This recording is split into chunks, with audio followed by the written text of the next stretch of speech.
کیا ہمیں صغیر رشتہ داروں سے اپنی نفرتیں اپنی اولاد میں ٹرانسفر کرنی چاہیے؟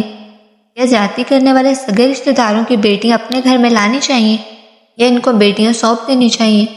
اگر خاندان میں اختلافات ہوں تو اس کے متعلق اولاد کی تربیت کیسے کریں اور اولاد کی شادیاں کہاں کریں؟ سب سے پہلے تو یہ جان لیں کہ اولاد ایک ذمہ داری ہے، ملکیت نہیں۔ اللہ نے اولاد اس لیے دی ہے کہ اس کی اچھی تربیت کریں اور اسے معاشرے کا فعال رکن بنائیں۔ اولاد ملکیت نہیں ہے، والدین اسے اپنا یہ ملکیت سمجھتے ہیں اور اس کے مالک بنے بیٹھے اور اس کی زندگی کا کنٹرول اپنے ہاتھوں میں رکھتے ہیں۔ کٹ پتلی بنا کر ساری عمر اس کی ڈوریاں ہلاتے رہتے ہیں اور اپنے اشاروں پر ان کو نچاتے ہیں اور ایموشنلی بلیک میل کرتے ہیں۔ یہ ذمہ داری ہے اور اس کے بارے میں سوال ہوگا، اور اولاد سے پہلے یہ والدین سے سوال ہوگا کہ آیا تم نے اپنی ذمہ داریاں احسن طریقے سے پوری کی ہیں اور کہاں تک پوری کی ہیں؟ والدین کا مسئلہ یہ ہوتا ہے کہ اولاد کو اپنا فرما بردار اور تابع دار بنانا چاہتے ہیں۔ ہر والدین کا یہ مسئلہ ہے کہ اولاد فرما بردار نہیں ہے۔ ہر والدین کی دعا ہے کہ اولاد تابع دار ہو جائے۔ ہم رات کو دن کہیں تو یہ دن کہیں، ہم رات کہیں تو یہ رات۔ یہ سب اس لیے نہیں چاہتے کہ اپنی اولاد کو حق کی تلقین کریں تو وہ ہماری طرف متوجہ ہوں، ہماری بات مانیں، بلکہ اس لیے کہ ہم اس کی ہر غلط صحیح کا فیصلہ کریں اور اس کو چپ کر کے تسلیم کر لیں۔ ہم جو چاہیں یہ بن کر دکھائیں، ڈاکٹر یا انجینئر۔ ہم جہاں کہیں یہ وہاں شادی کریں، خالہ، پھوپھی، ماموں، چاچا کے گھر یا ہمارے بزنس پارٹنرز کے گھر یا دوستوں کے بچوں سے۔ اور یہاں پر بس نہیں، بلکہ یہاں تک کہ ہماری اپنی ہی پسند کی ہوئی بہو سے جب ہم کہیں یہ جان چھڑا لیں اور اس سے دفع کر کے ایک بار پھر ہماری ہی پسند کی ہوئی لڑکی سے ہماری ہی شرائط پہ دوبارہ شادی کر لیں۔ اور یہ بات نسل در نسل یہی پریکٹس ہے۔ والدین تربیت پر نہیں بلکہ ملکیت پر فوکس کرتے ہیں۔ اس چکر میں اولاد کو انسان نہیں سمجھنا چھوڑ دیتے ہیں۔ اسلام سے والدین کے حقوق کی ساری احادیث اکٹھی کر کے بچوں کو سنا کر ایموشنلی بلیک میل کرتے ہیں اور ان کے دماغ کو معاف کر دیتے ہیں اور ان کی زندگیاں برباد ہو جاتی ہیں۔ ایسے میں اولاد کے پاس صرف دو ہی آپشن ہوتے ہیں، یا تو وہ اپنے والدین کے سامنے اف تک نہ کریں اور آرام سے والدین کی دنیا سنواریں اور اپنی آخرت خراب کرتے جائیں، یا بغاوت کریں اور اولاد والدین کی نافرمان کہلائے اور زندگی بھر ان کی بددعائیں دیتی رہے۔ صورت یہ ہے کہ والدین ہوش کے ناخن لیں اور اولاد کو انسان سمجھے، اپنا مال نہیں۔ ان کی اچھی تربیت کریں، اچھے برے کی تمیز سمجھائیں، غلط صحیح کی تمیز سکھائیں، لوگوں کی پہچان کرنا سکھائیں اور اس کو معاشرے کا اچھا فعال رکن بنائیں، انہیں لوگوں کے لیے نفع بخش بنائیں۔ اب آگے بات رشتہ داروں سے آپ کے معاملات کی، تو اس کو ایک سمجھنے کے لیے حضرت علی کی مثال لیتے ہیں۔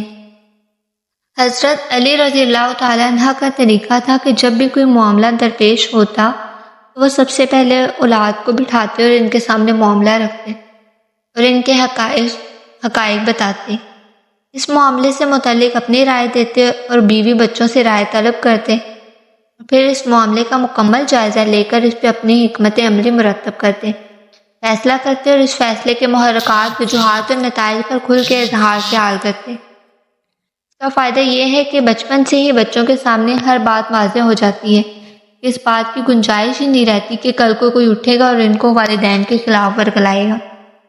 دوسرا فائدہ یہ کہ بچوں میں ابتدائی سے ہی معاملات فہمی اور قوت فیصلہ مضبوط ہو جاتی ہے۔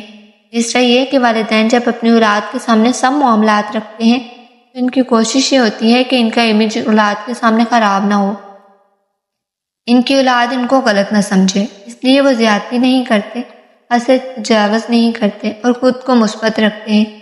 غلط بیانی کرنے کا فائدہ کوئی نہیں، اولاد شعور آتے ہی یہ سمجھ جاتی ہے کہ کون غلط ہے اور کون صحیح۔ یہی سب احسن طریقہ ہے کہ اپنے تمام معاملات اور اختلافات بچوں کے سامنے رکھیں، اپنا نقطہ نظر سمجھائیں، اپنے جذبات، احساسات اور حکمت عملی سب ان سے ڈسکس کریں، بچوں میں بچپن سے ہی معاملہ فہمی پیدا کریں اور یاد رکھیں کہ ایسا کرتے ہوئے حد سے تجاوز نہ کریں، خود کو روکیں، کسی پر جھوٹے الزامات نہ لگائیں، گندے القابات، بہتان تراشی، ان سب سے گریز کریں۔ وہ زمانے گزر گئے جب بڑے آپس میں بات کرتے ہوئے بچوں کو اٹھا دیا کرتے تھے اور بعد میں ساری عمر یہی تکرار کرتے گزر جاتی تھی کہ تم غلط سمجھ رہے ہو، جبکہ صحیح بات انہیں وقت پر بتائی ہی نہیں گئی۔ یہ زندگی ہے اور یہ آپ کی اپنی اولاد ہے، اس کو رائز کریں اور آگے بڑھائیں، انہیں اپنا اعلیٰ کار نہ بنائیں۔ انسان ہے، گونگے بہرے اندھے اپاہج نہیں ہے کہ ان کے سامنے آپ جو بھی کہیں گے وہ مان لیں، ان کے پاس بھی دل، دماغ اور جذبات ہیں۔ دوسرا سوال یہ تھا کہ اولاد کی شادی کہاں کریں؟ تو شادی وہاں کریں جہاں ان کے دل خوش ہوں۔ ان کے دلوں کو کس بات پر خوش ہونا ہے، اس کا انحصار آپ کی تربیت پر ہے کہ آپ نے انہیں کیا سکھایا ہے، کیا سمجھایا ہے اور اپنے عمل سے کیا ثابت کیا ہے۔ ظاہریت سکھائی ہے، خالی خوبصورتی پر رجنا، مادی پسندی، دولت پر سجدہ کرنا، سٹیٹس کے پجاری بنایا ہے تو وہ ویسا ہی پسند کریں گے۔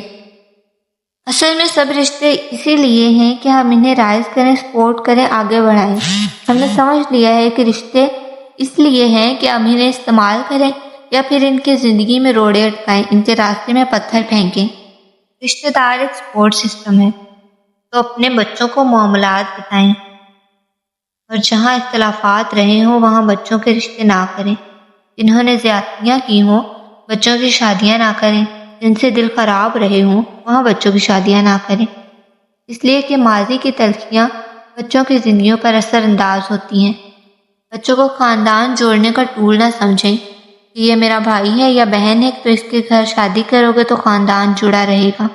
بچوں کو بدلہ لینے کا اتحاد نہ بنائیں کہ فلاں کے رشتہ دار کی لڑکی لا کے ذلیل کریں گے یا اپنی لڑکی کو وہاں بیچ کر ان کو ناک کو چنے چبوائیں گے۔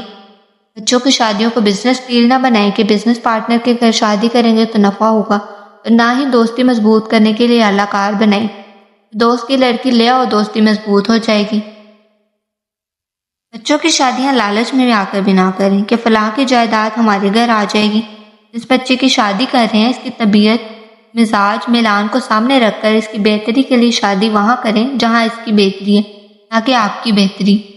اور جس کو بہو بنا کر لا رہے ہیں یا داماد بنا رہے ہیں اس کی عزت کریں اور اولاد کو ان کی زندگیوں میں آزاد چھوڑ دیں، اپنی تربیت پر بھروسہ کریں۔